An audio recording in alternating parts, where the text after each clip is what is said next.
बात करेंगे एक ऐसे पीड़ित पुरुष हैं जो अदालत के शरण में गए थे और अदालत ने फैसला सुनाया। मामला क्या है इस विषय में इन्हीं की जुबानी हम जानते हैं, क्योंकि इनकी शादी जो है हिंदू धार्मिक रीति रिवाज के साथ हुई थी और जिस महिला के साथ इनको परिणय सूत्र में बांधा गया वहाँ से इनकी ज़िंदगी जो है नारकीय ज़िंदगी हो गई। आइए हम जानते हैं कि वो क्या कुछ कह रहे हैं, पूरा मामला क्या है, इस विषय में हम उनसे बात करते हैं। सबसे पहले अपना परिचय दीजिए। तो पकड़िए, नजदीक रखिए। मेरा नाम बसंत कुमार मिश्रा है। बोलिए। हाँ, उर्फ गुड्डू मिश्रा। हाँ हाँ। हमारी शादी अनु कुमारी हाँ, सिरसा गांव बैकुंठपुर थाना हाँ। जिला गोपालगंज उपेंद्र पांडे के लड़की से हुई थी। अच्छा। शादी 2012 में हुई थी। 12 में लड़की जब हमारे घर आई, ये हमसे बोलने लगी कि जो है कि हमारे नाम पे 2 लाख रुपया जमा करिए और हमको 20,000 रुपया पर मंथ दीजिए। उस समय हम सऊदी अरब में नौकरी करते थे। उसके बाद जो है कि ये लोग, हम सऊदी अरब चले गए। जाने के बाद में 2-3 दिन के बाद में ये अपने घर गई। घर जाने के बाद में ये बैकुंठपुर थाना से बैक डेट में FIR करवा दी। अब उस समय, जिस समय ये हमारे घर से गई, उस समय इसका जो भी कपड़ा था और गहना था, ये सब जो है कि अपने साथ लेके गई। और इसके घर के भी 4-5 आदमी आए हुए थे। उस समय हम घर पे नहीं थे। बूढ़ी हमारी माँ है, रोगी आदमी है, पिताजी भी थे।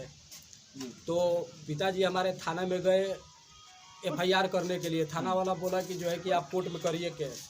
पिताजी हमारे कोर्ट में कर दिए। कोर्ट में करने के बाद में ये लोग क्या किए कि बैकुंठपुर अपने घर चली गई। हमारे माँ का भी सामान लेकर भाग गई। 2-3 पेटी उनका भी लेकर चली गई, जिसमें कपड़ा था, गहना था, उनका भी लेकर चली गई। और बैकुंठपुर थाने में जाकर और बैक डेट में हमारे ऊपर FIR कर दी। इसके FIR से पहले हमारे पिताजी FIR किए थे कि हमारे घर से सामान गहना लेकर सब भाग गई है। उसके बाद हमारे ऊपर FIR की। फिर उस समय तो हम सऊदी अरब में थे। अब कोर्ट में हमारे पिताजी पूरे परिवार 7-8 आदमी का 8 आदमी का नाम दे दी। सब लोग बेल कराए, जमानत कराए। हम नहीं करवा पाए क्योंकि हम विदेश में थे। उसके बाद कोर्ट के द्वारा ही अनु को, हमारे पत्नी को, हमारे पिताजी घर पे लेके आए। अच्छा ढंग से रखने लगे। हमसे भी ये फ़ोन पे बहुत बात करती थी। बात बोली कि जो है कि आप विदेश का नौकरी छोड़ दीजिए, आप इंडिया में काम करिए, हम जो है कि आपके साथ रहेंगे, आपके घर में हम खाना नहीं बनाएंगे, समझे कि नहीं। अब उसके बाद जो है कि हम, माने दिमाग डिस्टर्ब हो गया। हम वहाँ से चले आए। आने के बाद में जो है कि इसको दिल्ली ले जाकर रखे। हम बोले कि पहले केस का जो है कि बेल करवा लेते हैं। ये बोले कि जब साथ में रह रहा है तो बेल का क्या ज़रूरत है, कानून क्या करेगा, हम लोग तो पति पत्नी साथ में रह रहा है। हम बोले कि जो है कि आप लड़की को लेकर नहीं जाओगे तो हर महीना 5,000 रुपया आपको लड़की को देना है। हम बोले कि सर ये हमारी पत्नी है, हम इसको रखेंगे। अब हम रखने के लिए लिखित में भी कोर्ट में दिए कि हम इसको रखेंगे, हमारी पत्नी है, छोड़ेंगे नहीं, हम इसको चाहे गलत हो या सही हो हम इसको सुधार लेंगे। अब ये बोल रही थी कि हम नहीं आएंगे। केस हमारा मीडिएशन सेंटर में चला गया। मीडिएशन सेंटर में जो है कि इसका चाचा हमारे ऊपर चाकू से मार दिया। मीडिएशन सेंटर में ये लोग 10-12 आदमी आए थे। अब हम जाके अपना ये चाकू से गर्दन पे मारे, तो गर्दन से ऐसे चाकू को पकड़े। उसके बाद यहाँ पे हमारा उंगली कट गया। आज भी दाग है हमारे उंगली में, देखिए। आज भी हमारे उंगली में दाग है। हम जज साहब को बोले कि जो है कि देखिए ये लोग हमारे ऊपर चाकू मार दिया। जज साहब बोले कि पहले जाके सदर में अपना इलाज करवाओ। मैं सदर में गया, वहाँ पे अपना इलाज करवाया। वहीं पे प्रशासन थे, प्रशासन वाले FIR कर दिए। प्रशासन वाले वहाँ पे FIR कर दिए। अब उसके बाद जो है कि ये कोर्ट में बोलती है कि हम इनके साथ नहीं जाएंगे, हम इनके साथ नहीं जाएंगे। उसके बाद 2018 में ये मेंटेनेंस का केस कर दी। मेंटेनेंस का केस कि हम इसको रखने के लिए केस किए कि भाई हमारी पत्नी है, ये किसी के बहकावे में आकर नहीं रह रही है, इसको हमारे साथ में रखा जाए। तो जज साहब का ऑर्डर आया कि हर महीना इसके मेंटेनेंस केस में ऑर्डर आया कि आपको 3,000 रुपया देना है। बताइए, हम रखने के लिए तैयार है, हमारी पत्नी है, तो हम इसको मेंटेनेंस कैसे दें। उसके बावजूद भी हमारे ऊपर लगा कि आप 3,000 रुपया दीजिए। उसके बाद सेक्शन 9 में ऑर्डर आया कि पति पत्नी साथ में रहें। तो बताइए कि एक ही दिन का दोनों ऑर्डर है, मैं कौन सा ऑर्डर फॉलो करूं, या मेंटेनेंस का फॉलो करूं या रखने का फॉलो करूं। अब जो है कि ये लोग दहेज प्रथा वाले केस में ये लोग, हम एक भी डेट दहेज प्रथा का नहीं छोड़े हैं। हर डेट में हम गोपालगंज हाजिर हुए हैं। घर से सिर्फ लड़की अकेले आती है, इसके साथ में 10-15 कभी 5-6 लड़का सब आता है। हमसे काफ़ी गाली गलौज हुआ था। एक बार हमारे मोटरसाइकिल का जो है कि बत्ती भी ये लोग फोड़ दिए। जब भी कोर्ट से निकलते थे ये लोग गाली गलौज करते थे। अब समझ जाइए कि उसमें दहेज प्रथा के केस में हम पूरा डॉक्यूमेंट दिए हैं कि ये हमारे साथ जो है कि 2013 का केस है, 2018 में हमारे साथ 18 तक हमारे साथ रही है। इसका जो है कि 3-4 डिलीवरी खराब हो गया। 3-4 ये लोग गलत पुर्जा लगा कर और कोर्ट में पेश किया है कि ये बच्चा मार कर गिराया हुआ है। जबकि जो है कि देखिए हम इसका दिल्ली में डॉक्टर पूनम पिपलानी उनके पास में इनका इलाज करवाया हूँ, जिसका पुर्जा भी हम कोर्ट में दिए हुए हैं। 2018 तक इसका इलाज करवाया। 2018 में ये भाग के आई है। उसके बाद जो है कि ये लोग अपना गवाही देने लगा कोर्ट में। अब लड़की को देखिए कि लड़की को घटना तिथि मालूम नहीं है। लड़की की माँ बोल रही है कि हम किरासन तेल का साड़ी हम जो है कि हमारे पेटी में रखा हुआ है। बताइए, अगर किरासन तेल से हम उसको जलाने का प्रयास किए होते तो आईओ उसको, दरोगा आईओ जो है कि जब्त करेगा, उसको सील पैक करेगा, उसको कोर्ट में पेश करेगा कि इनके पेटी में रहेगा। लड़की के पिताजी बोल रहे हैं कि जो है कि ये लोग पहले सिवान में केस किए, उसके बचाव में हम गोपालगंज से केस करवाए। तो बताइए, हमारा केस पहले सिवान का है, गहना लेकर कपड़ा लेकर भागी है। उसके बाद भी हमें दोषी ठहराया गया। इसमें अदर कोई गवाह नहीं है। गांव का कोई सरपंच, मुखिया, चौकीदार या कोई भी आदमी एक भी गवाह नहीं है। ये लोग बस माल, बेटी और बाप 3 आदमी का गवाही मानने कोर्ट हुआ है। तो बताइए, हमारे साथ न्याय हुआ है कि अन्याय हुआ है? चलिए, हम थोड़ा सा आपसे जानना चाहेंगे जी कि आपका हंसता खेलता जो परिवार है, एक रिश्ता से आज जो है बर्बाद हो गया। इज्जत भी बर्बाद हुआ, समय बर्बाद हुआ और पूरी ज़िंदगी बर्बाद हो गई। अब यह लौटना बड़ा मुश्किल है। तो कुल मिलाकर के आप जो है आगे क्या कदम उठाएंगे? अब आगे हम अपना आत्महत्या करेंगे जी। जब बताइए कि हमारे साथ अन्याय हुआ तो हम क्या करेंगे? देखिए, ये ऐसे पीड़ित हैं जो उनके आंखों से आंसू आ रहे हैं और इन्होंने सपना देखा होगा कि जब शादी होगी तो खुशहाल ज़िंदगी गुजारेंगे, माँ बाप का अरमान पूरा करेंगे। लेकिन एक ही रिश्ता ने पूरे ज़िंदगी को बर्बाद कर दिया और इस रास्ते पर ला के छोड़ दिया है कि अब यहाँ से भरपाई करना बड़ा मुश्किल है। तो आपको लगता है कि अगली जो अदालत है, जो सर्वोच्च अदालत है, उसका दरवाजा आप खटखटाने जा रहे हैं क्या?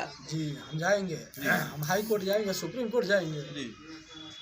आप जो है उच्च न्यायालय के शरण में जा रहे हैं जी। और आपको उम्मीद है कि जो देश का अदालत है, उच्च न्यायालय, वह आपके ऊपर सहानुभूतिपूर्वक विचार करेगा। अब देखिए क्या होता है। अभी तो कोई विचार नहीं हुआ है। जी। अभी तक कोई विचार नहीं हुआ। बताइए, हम पूरा डॉक्यूमेंट दिया है। थोड़ा सा डॉक्यूमेंट आप हमको दिखाइए। जी, हम पूरा डॉक्यूमेंट दिखाएं।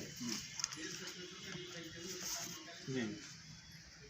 तो आप तस्वीरों के माध्यम से देख रहे हैं, पत्नी तो पास में नहीं है, लेकिन इनके पास दस्तावेज जरूर है।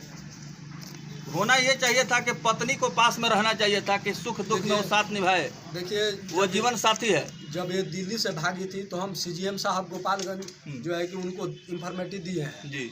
ये है कि ये दिल्ली से भाग गई है। जी जी, समझे कि नहीं? ये डॉक्यूमेंट है।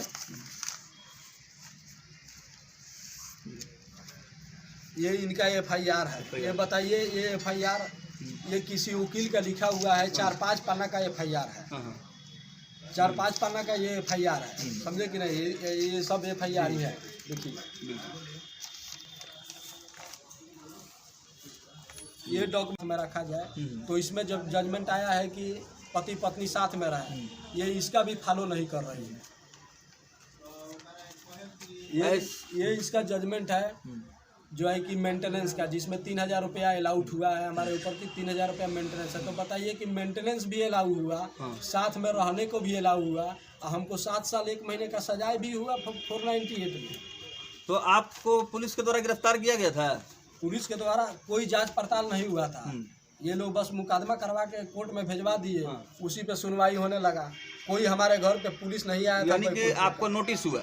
हाँ, डायरेक्ट कोर्ट से नोटिस आया कि आप लोगों के ऊपर FIR हुआ है। तो उस समय हम घर पे नहीं थे, उस समय हमारे पूरे परिवार के लोग थे, तो वो लोग अपना जमानत कराए। कोर्ट के द्वारा लड़की को बुला के लेके आए हैं 2014 में, ये 2018 तक रही है। इसको दिल्ली में रखे, दिल्ली से भागी है ना ये। चलिए, इस खबर को दिखाने का मेरा मकसद यही है कि जो लोग भी इस न्यूज़ को देख रहे हैं वो अपने बच्चों के ज़िंदगी के बारे में ज़रूर सोचें। शादी से पहले यह सुनिश्चित कर लें कि जिससे शादी हो रही है उसका चरित्र कैसा है, कुल खानदान कैसा है, और आने वाले समय में जो पारिवारिक ज़िंदगी होगी वो तंग तबाह करने वाली होगी या खुशियों से भरी होगी।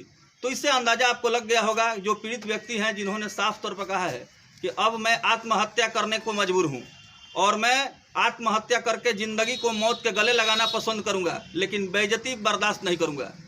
आगे क्या कुछ कहना चाहेंगे? तब क्या यही कहेंगे कि देखिए, अगर हम दोषी होते तो हमको फांसी भी मंजूर है, लेकिन हमें निर्दोष फंसाया गया है झूठा मुकदमा में, हमको सजाए हो गया है। तो हम क्या करेंगे बताइए? अब आत्महत्या ही बचा है ना।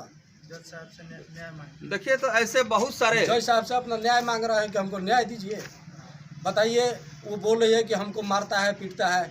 बताइए, हम 50 डॉक्टर का पुर्जा जो है कि कोर्ट में जमा किए हुए हैं दिल्ली का। दिल्ली में एक डॉक्टर का फीस 2-2 हज़ार रुपया है। मैं घर से मंगवा के पैसा, अपने ज़मीन बेचवा कर पैसा मंगवा कर इलाज करवाए हूँ दिल्ली में। चलिए, ये फिल्मों में और सीरियल में जो कहानियाँ होती हैं वो काल्पनिक होती हैं, ख्याली होती हैं, वो दिखाया जाता है। लेकिन पत्नी ने यह हकीकत में दिखला दिया कि फिल्म की जो कहानी है, सीरियल जो है, वो बिल्कुल जो है हकीकत पर आधारित है।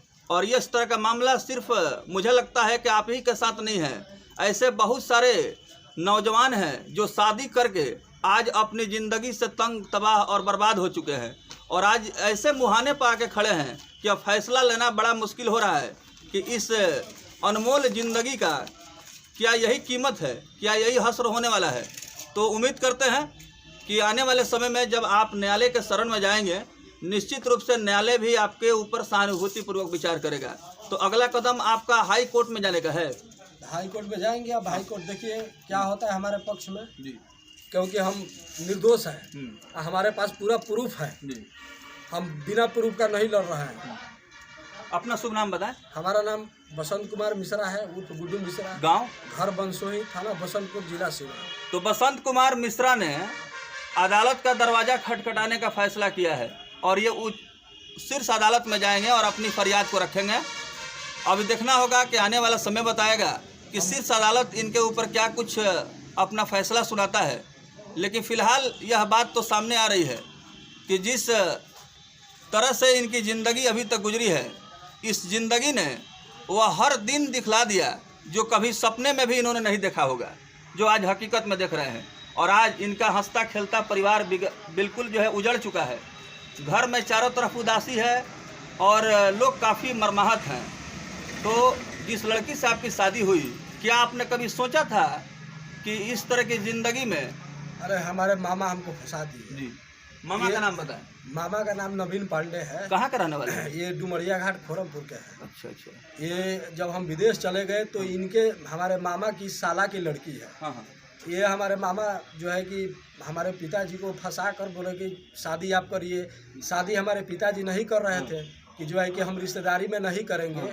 उसके बाद भी जो लड़की का चाचा है वो बोला कि अगर आप शादी नहीं करोगे तो हम 5 लाख रुपया का केस करेंगे कि 5 लाख रुपया हम आपको दिए हैं और आप शादी नहीं कर रहे हैं। मतलब आपके जो खास मामा है वही इसमें जो है मेन मैंने भूमिका निभाई। जी, मेन भूमिका उन्हीं का है। कंस मामा? जी, कंस मामा। वही नवीन पांडे ही जो है कि बैकुंठपुर थाने में बैठकर जो है कि ये FIR करवाए। वो जो है कि मंजीत सिंह विधायक के आदमी है।